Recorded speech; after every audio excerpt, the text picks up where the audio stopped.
Ce message vous est présenté par l'Assemblée chrétienne Le Tabernacle. www.letabernacle.net.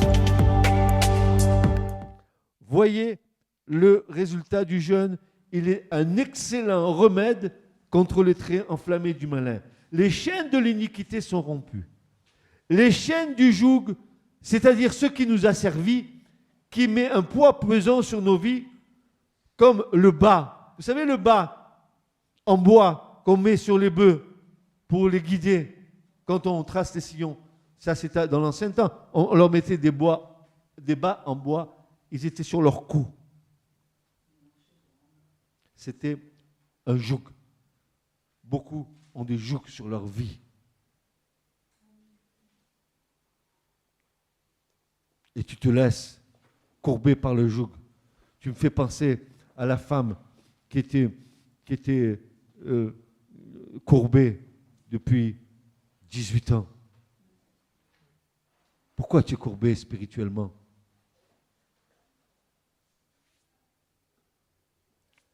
Quel est l'esprit d'infirmité qui t'aveugle quant aux promesses du Seigneur? Honnêtement, un enfant de Dieu se tient debout devant moi, dit le Seigneur. Lève-toi. Bien sûr, parfois, on doit fléchir le genou devant le roi de gloire. Parfois, souvent même. Mais il y a des moments où il faut que tu sois un homme fait. Redresse-toi. Ne subis pas l'autre. Tu es un enfant de Dieu. Arrête ton compromis. Arrête ton compromis pour faire plaisir à l'autre. N'oublie jamais qu'à les temps de feu et de souffle, et que cet autre que tu m'aimes, parce que tu n'auras pas pris position, peut-être ira là où elle n'aurait pas dû aller.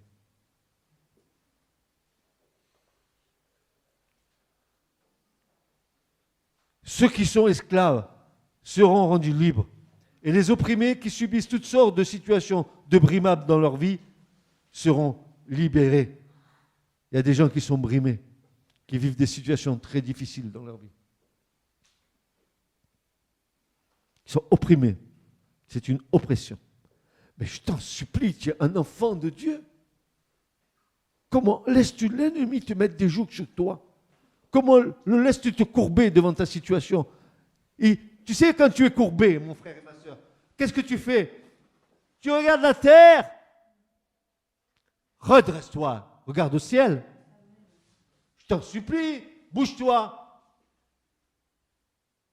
Laisse le Seigneur te guérir de ton infirmité, qui te donne de l'audace de la foi. Oh Seigneur, pourquoi on est comme ça? Pourquoi nous sommes comme ça? Seigneur, dis seulement une parole et mon serviteur sera guéri. Une parole, une parole. Et toi, tu te laisses embringuer par les paroles des hommes et tu te laisses courber. Tu subis les situations jusqu'à ce que des fois tu aies des pensées même d'aller te suicider. Mais tu te rends compte, c'est de la folie cette histoire-là? Un enfant de Dieu qui veut se suicider? Où tu as vu ça, toi? Jésus est le prince de la vie. Il est venu pour te donner la vie et la vie en abondance. Amen. Qu'est-ce que tu fais là, mon frère, ma soeur? Redresse-toi, bouge-toi.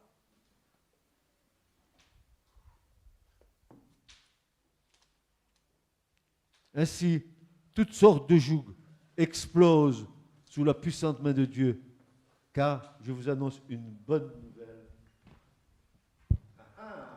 Quelle est cette nouvelle? Oh là là, une excellente nouvelle.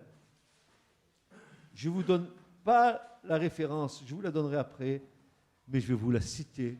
Elle dit ceci: et le joug sera détruit à cause de l'onction.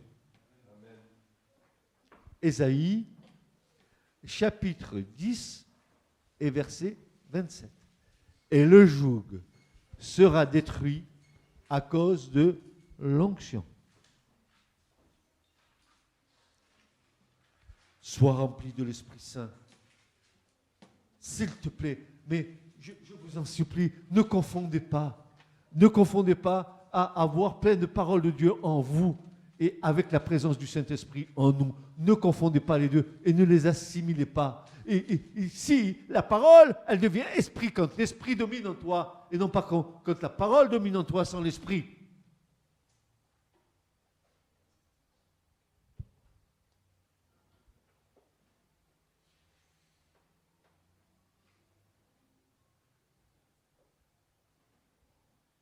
Jamais le Seigneur nous a demandé d'être des encyclopédies vivantes. Jamais il a dit ça. Les seules choses qu'il nous a dites, c'est que ces paroles étaient esprit et vie. Et je vais te donner le secret. C'est ta communion avec le Seigneur, dans l'intimité avec le Seigneur, que ces choses vont s'inscrire en toi. Je t'en supplie, arrête. Il y a assez de bibliothèques dans le monde qui contiennent toutes les âneries des hommes. Mais même des bibliothèques dans le monde qui contiennent tous les livres des théologiens et des exégètes et de tout ce que tu voudras. Mais je vais te dire, ce matin, tu peux mettre tout ça au feu, ça brûle. Parce que la seule chose qui compte, c'est la révélation du Saint-Esprit dans ta vie. C'est la seule chose qui compte. Tu as compris? C'est la seule chose qui compte. Quand tu vois une parole de Dieu qui est dans une page que tu es en train de lire, tout d'un coup, tu vois cette parole devenir vivante. Elle vient en toi, ça y est, elle te parle, elle pénètre en toi et elle reste en toi pour l'éternité. Amen. Tu es scellé.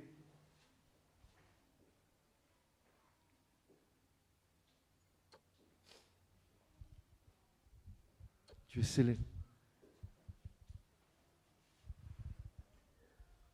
L'autre principe qui va déclencher une intervention divine, c'est l'unité du peuple qui s'assemble comme un seul homme. Verset 4 et verset 13. L'unité de l'Église est une puissante arme de résistance offensive contre le prince de ce monde. Nous voulons être, n'est-ce pas, puissants, soyons unis dans l'amour. Pas unis parce qu'on est des gens rassemblés sur des chaises, unis par un lien d'amour. Le diable, il ne connaît pas l'amour. Il haït l'amour. Un meurtrier, un destructeur, un menteur et un voleur n'aiment pas. Jésus nous aime.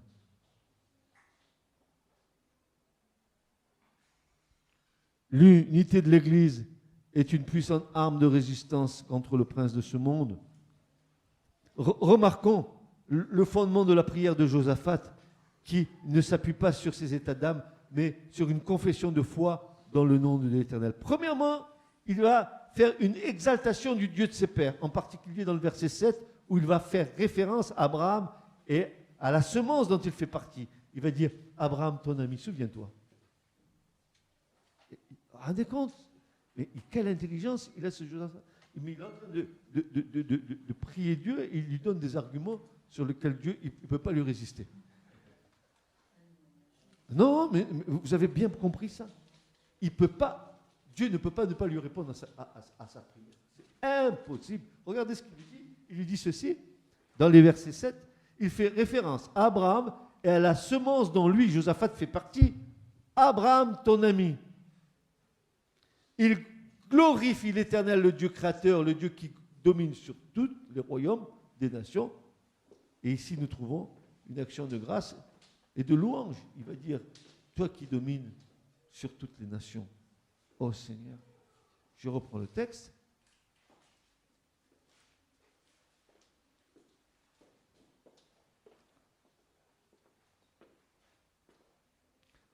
Éternel, Dieu de nos pères, n'es-tu pas le Dieu qui est dans les cieux, verset 6.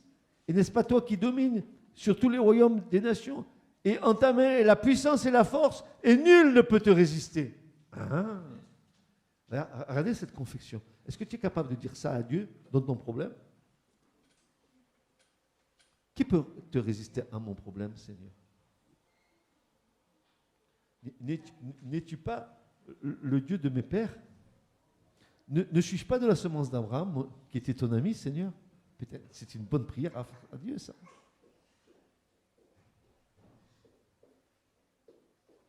dont est sorti d'Abraham, qui, vous allez voir l'attaque, pourquoi il y a une attaque ici de Moab et Ammon, parce que ce n'est pas seulement qu'il s'attaque à Josaphat, il s'attaque au travers de Josaphat à Juda, et s'ils éradiquent Juda, c'est de Juda que devait sortir le Messie, donc le Messie ne sortira pas. Hop, hop, hop, hop, tu as compris? Sois intelligent dans les choses de Dieu. Plus de tribu de Juda, plus de Messie.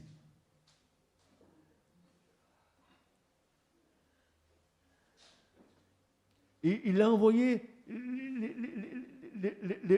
les peuples les plus incestueux qu'il y a, Ammon et Moab, pour combattre. Et ceux de Séhir, qui étaient Séhir, les montagnes de Séhir? C'est Édom. Édom, qui est Édom? C'est Ésaü. D'où est sorti qui? Ben Ismaël. Ah ben on les retrouve encore aujourd'hui. Où sont-ils passés? Ils sont là. Et la Syrie, et Ismaël, et Israël, et allez, tu en veux? Quelle histoire, quelle longue histoire. Jusqu'à la fin, quelle histoire.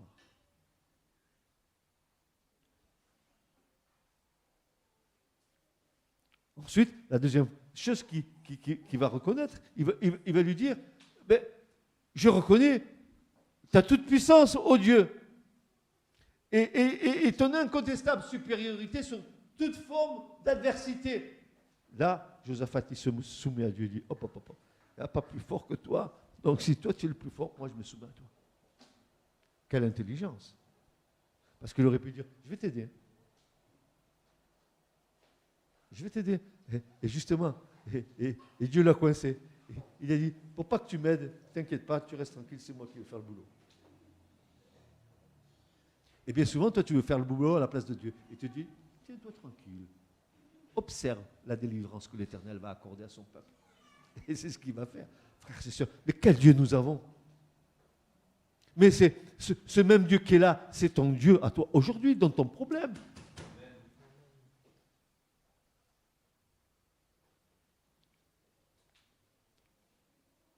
Ensuite, le troisième volet de la confession de Josaphat, c'est l'humiliation.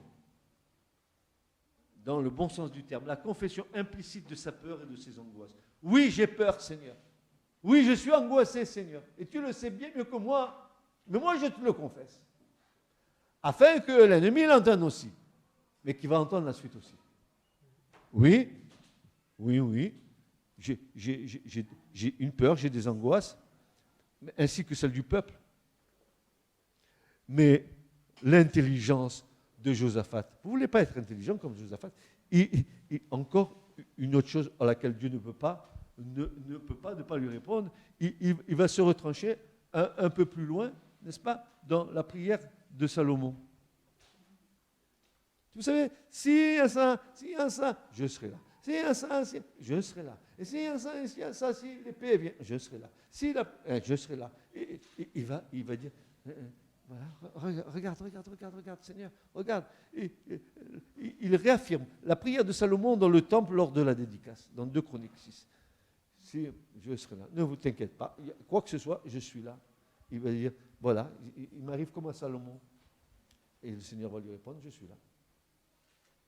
Je suis ami d'Abraham. Oui, excusez-moi le terme, j'ai les chocottes. J'ai peur, oui. Mais je sais que tu peux tout, tu es tout puissant. Tous les royaumes te sont soumis. Et qui peut résister contre toi? Et Abraham était bien ton ami. Et l'Éternel va lui répondre, oui, c'était mon ami. Et tu sais que je suis de la semence d'Abraham? Oui, je sais que tu es de la semence d'Abraham. Alors, à cause de ça, tu n'as pas dit à Abraham que tu lui donnerais tout le pays?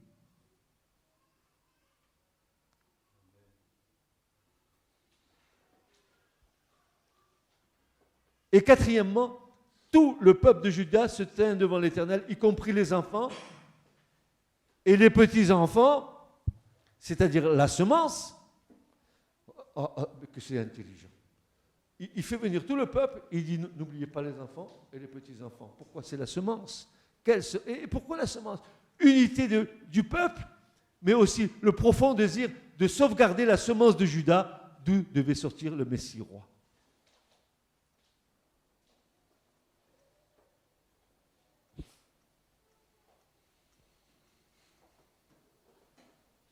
Il était intelligent dans le véritable. Il avait reçu la sagesse d'en haut, cet homme. Il avait peur, d'accord, mais attendez. Vous avez vu qu'est-ce qui va primer sur la peur?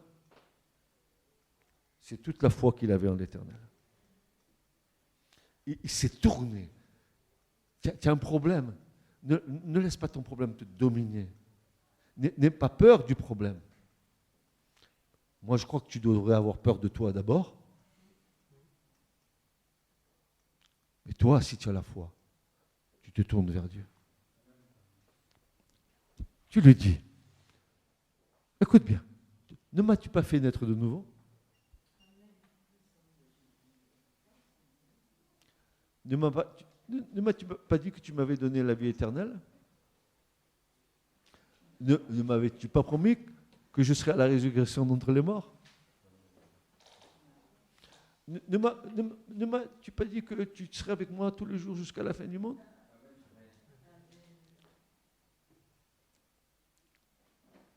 Tu sais, la réaction, mon frère, ma soeur, c'est que immédiatement que tu as quelque chose, remets-toi sous le regard de Dieu. Immédiatement, je peux te garantir que c'est efficace.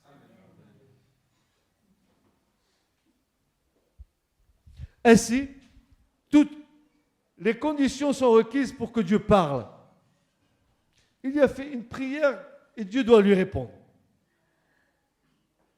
Si tu fais une prière comme ça à Dieu, Dieu va te répondre.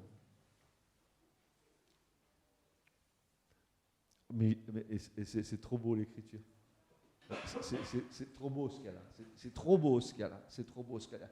Alors, l'Esprit de Dieu va descendre, va parler au travers d'un homme dont il faut souligner qu'il est un lévite. Le Seigneur m'a dit, le Seigneur a fait, oh, le Seigneur, qu'est-ce qu'il parle, le Seigneur?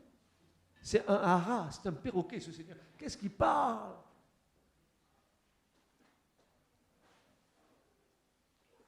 Il est un lévite, un homme choisi de Dieu.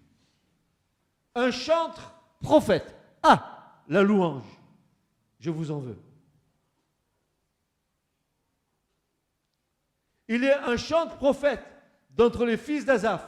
Son nom est Jacassiel, qui signifie Dieu voit. Dieu y voit, l'homme il s'appelle Jacassiel. Dieu voit et il va leur dire ce qu'il a vu de Dieu. Non, mais c'est de la folie, quoi. Je veux dire que moi, je suis confondu devant ce que Dieu fait, quoi. Regardez, son nom c'est Jacassiel, qui veut dire en hébreu Dieu voit. Le nom de ce lévite n'est pas fortuit, ce n'est pas une simple vision à la manière de l'homme, mais c'est l'état extatique du voyant prophète devant qui se déroule tout le plan de Dieu. Et il va leur dire tout, parce que Dieu va lui donner une vision, et il va leur communiquer la vision pour les encourager. Un autre principe spirituel, Nathanaël, Babette, Théo, David. Ceux qui animent la louange et l'adoration au Seigneur doivent s'exercer dans le prophétique. Combien de fois je l'ai déjà dit? La louange doit être prophétique. Nous ne nous contentons pas de chanter, mais nous devons être à l'écoute du Saint-Esprit pour entrer dans l'inspiration et recevoir toutes les perles que Dieu nous accorde dans sa grande miséricorde. La louange et l'adoration nous amènent au trône de Dieu et ont la puissance de faire descendre la présence de Dieu au milieu de son peuple, de son Église. Alors, la parole prophétique est libérée et Dieu parle. Dieu n'habite-t-il pas au milieu de la louange de son peuple? Psaume 22, verset 3. Il y a dans le verbe habiter une notion aussi de rester au milieu de cette adoration. Tant que l'inspiration du Saint-Esprit est là, alors Dieu se plaît et demeure là où il y a un autel des parfums qui réjouit son cœur de Père.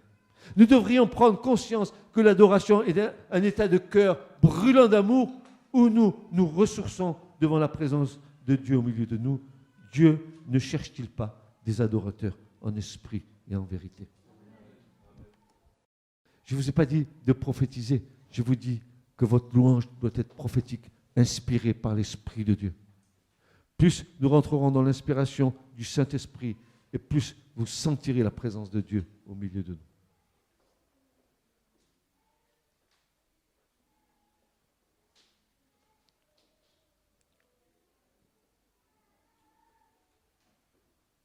Quand ils ont commencé à louer Dieu en sainte magnificence dans l'inauguration du temple, en disant « Louez l'Éternel car sa bonté est grande, sa miséricorde durera toujours », alors la Shekinah est descendue, la gloire de Dieu a rempli le temple, elle était tellement présente que les Lévites se sont enfuis parce qu'ils ne pouvaient pas rester devant la présence de Dieu. Et quand nous aurons compris que l'inspiration prophétique de l'Assemblée passe par une relation d'intimité avec Dieu, alors peut-être que nous aurons une louange qui soit à la gloire de Dieu. Malgré la bénédiction que Dieu nous accorde, ça pourrait être 1000 fois mieux dans l'Esprit de Dieu.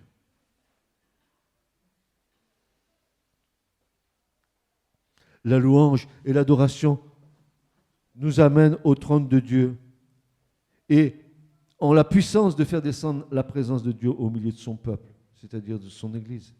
Alors, la parole prophétique est libérée et Dieu parle. Dieu n'habite-t-il pas au milieu de la louange de son peuple? Et je dis que dans le verbe habiter, une notion est aussi la suivante, c'est de rester au milieu de cette adoration. Dieu reste au milieu. Et tant que l'inspiration du Saint-Esprit est là, alors Dieu se plaît et demeure là où il y a un autel, des parfums qui réjouit son cœur de Père. Nous devrions prendre conscience que l'adoration est un état de cœur brûlant d'amour où nous nous ressourçons devant la présence de Dieu au milieu de nous. Non seulement Dieu se réjouit d'être là, mais en plus, il nous ressource, il nous donne encore plus. Plus tu seras dans l'adoration, et plus la présence de Dieu se manifestera. Mais ne viens pas à la louange avec un cœur vide. Ne viens pas à la louange avec un cœur chargé de tes préoccupations terrestres dans lesquelles tu t'es donné et tu veux en même temps adorer Dieu alors que tu es... et tu sais que tu es mal dans ton cœur. Mais tu continues à vivre ça. Tu continues à vivre ça.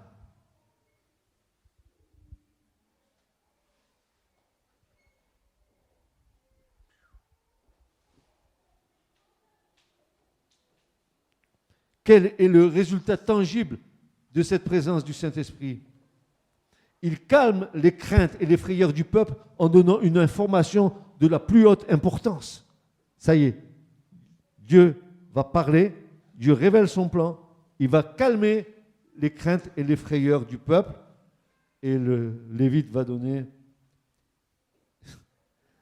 Franchement, quel Dieu nous avons. Cette guerre n'est pas la vôtre. C'est celle de Dieu.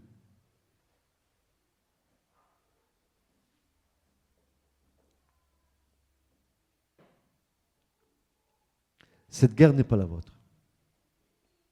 C'est celle de Dieu.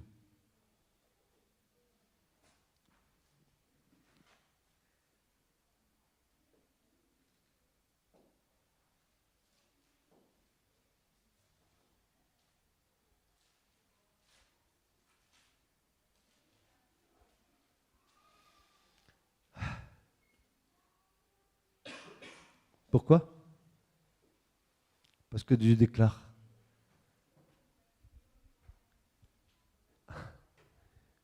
Ne touchez pas à mes oins et ne faites pas de mal à mes prophètes. Car l'Église est un peuple prophétique. Tu as fait de nous un peuple de sacrificateurs, de prophètes et de rois devant l'Éternel, notre Dieu. Ne touchez pas à mes oins, ce que j'ai oint de mon onction royale. Ne touchez pas. Et ne faites pas de mal à mes prophètes. Ainsi, ce combat n'est plus le combat de Josaphat ni de Judas. Ça devient le combat de Dieu. Et alors, je te rappelle que si Dieu est avec toi, qui sera contre toi?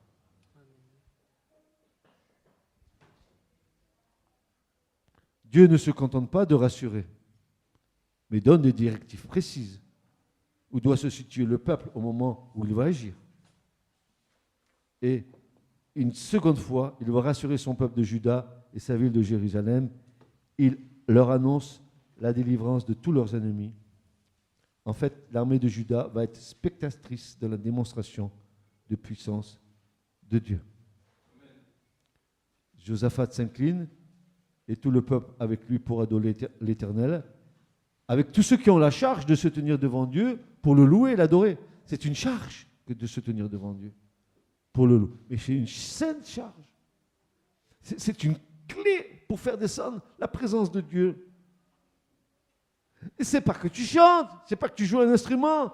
Tu dois être ta relation avec Dieu dans le service qu'il t'a donné doit faire que la présence de Dieu descend.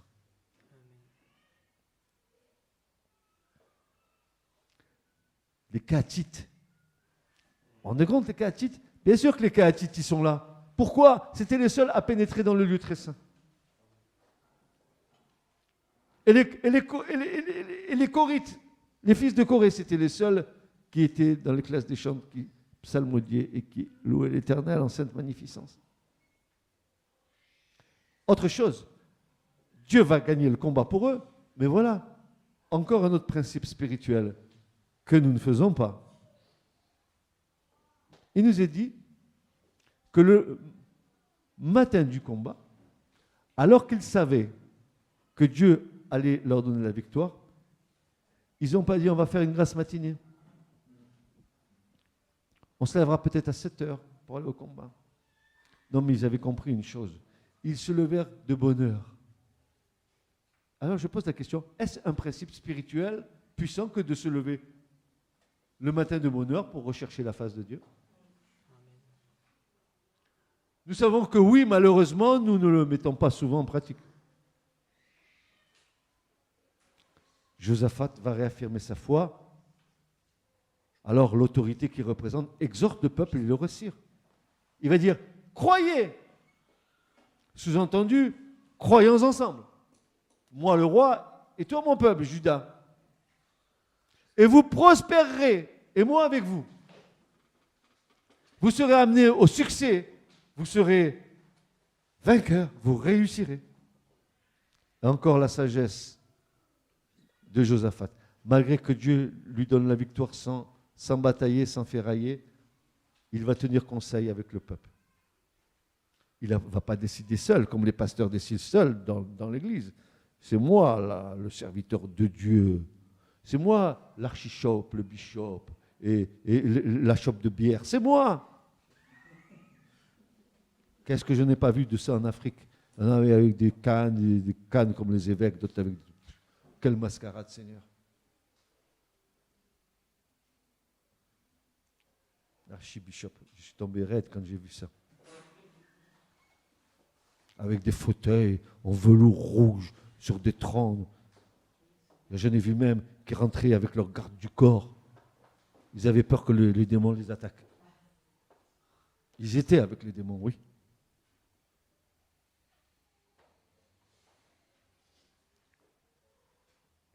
Croyez à mes prophètes et vous prospérerez.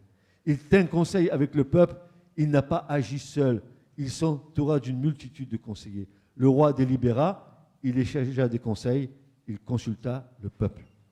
Il établit des chants pour l'Éternel, et ceux qui louaient dans la sainte magnificence disaient en sortant devant les troupes équipées, c'est-à-dire en ordre de guerre, puis, ayant consulté le peuple, il établit des chants pour chanter à l'Éternel et pour louer sa sainte magnificence, lesquels, marchant devant l'armée, j'ai jamais vu ça, moi. Aujourd'hui, tu leur dirais, mets une louange devant les tanks et les fusées derrière et laisse-les marcher.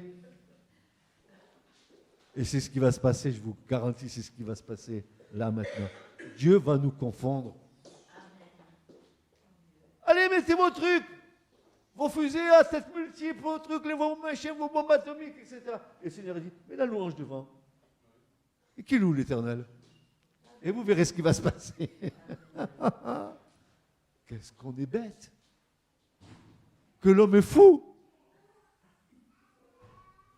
Et comment vont-ils pouvoir gagner la bataille comme ça?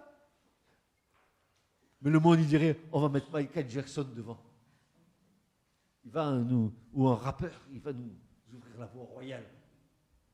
Regardez ce qu'il dit là. Il établit des gens pour chanter à l'Éternel et pour louer sa sainte magnificence, lesquels, marchant devant l'armée, disaient, célébrez l'Éternel, car sa gratuité demeurera toujours. Mais si nous ne combattons pas chaque jour, frères et sœurs, nous devons néanmoins nous revêtir chaque jour de toute l'armure de Dieu. Ça ne doit pas nous empêcher, n'est-ce pas? Il tint conseil avec le peuple, il établit des chants pour l'Éternel, et ceux qui louaient dans la sainte magnificence, disant, en sortant devant les troupes équipées, célébrer l'Éternel, car sa bonté demeurera toujours.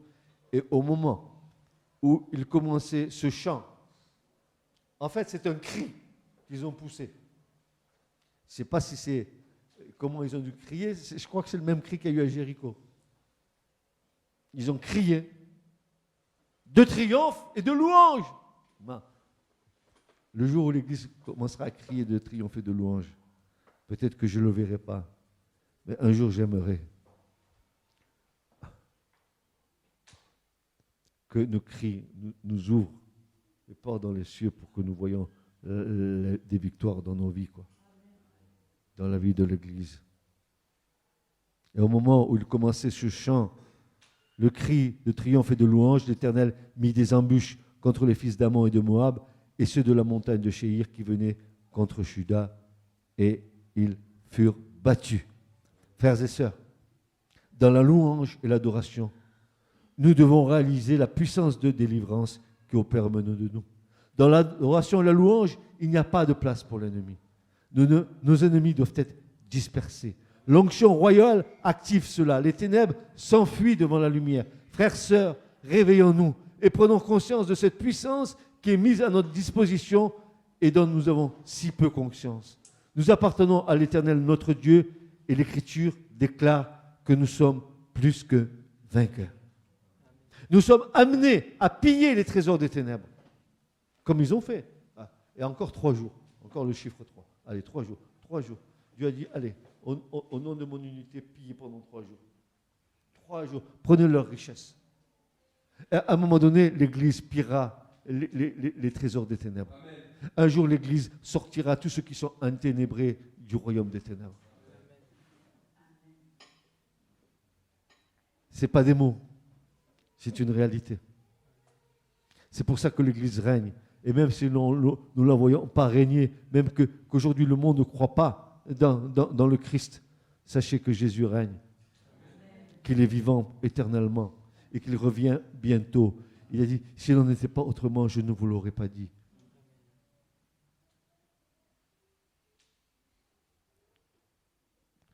Nous sommes amenés à piller les trésors des ténèbres, à dire à l'ennemi, relâche ce que tu as pris par ruse et par ignorance.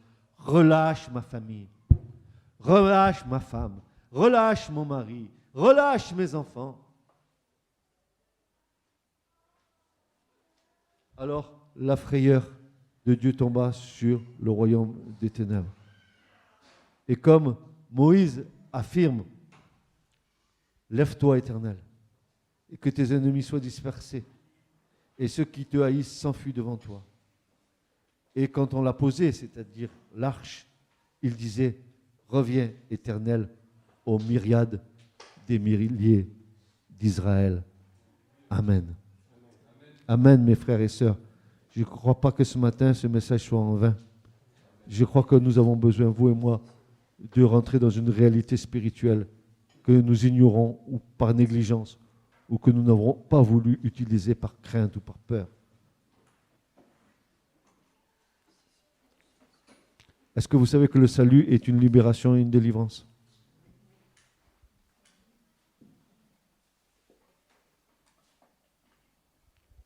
Ne te laisse pas dominer par le mal, mais domine le mal par le bien. Ne te laisse pas avoir. Et ne porte pas ta croix,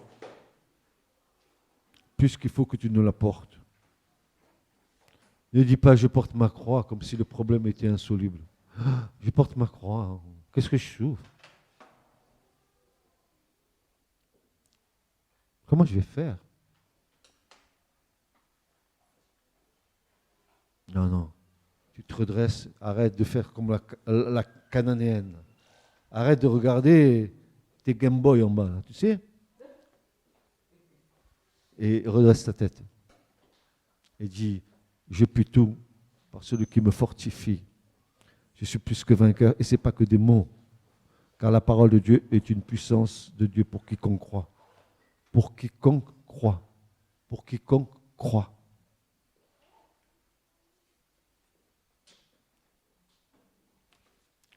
Ne te laisse pas détourner du chemin de la foi par tes sentiments.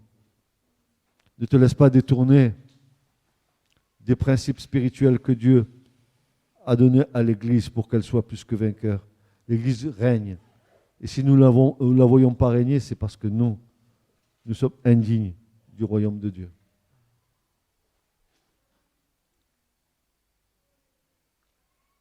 Ne crois pas parce que tu as la foi que tu es garanti de quoi que ce soit.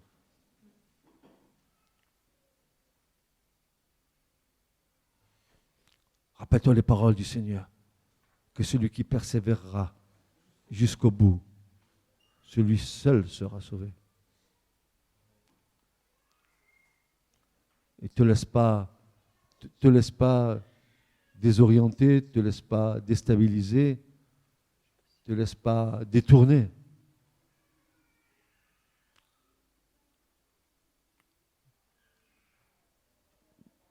Du chemin de la voie royale qui mène au royaume de Dieu. Amen. Ce message vous a été présenté par l'Assemblée chrétienne Le Tabernacle. www.letabernacle.net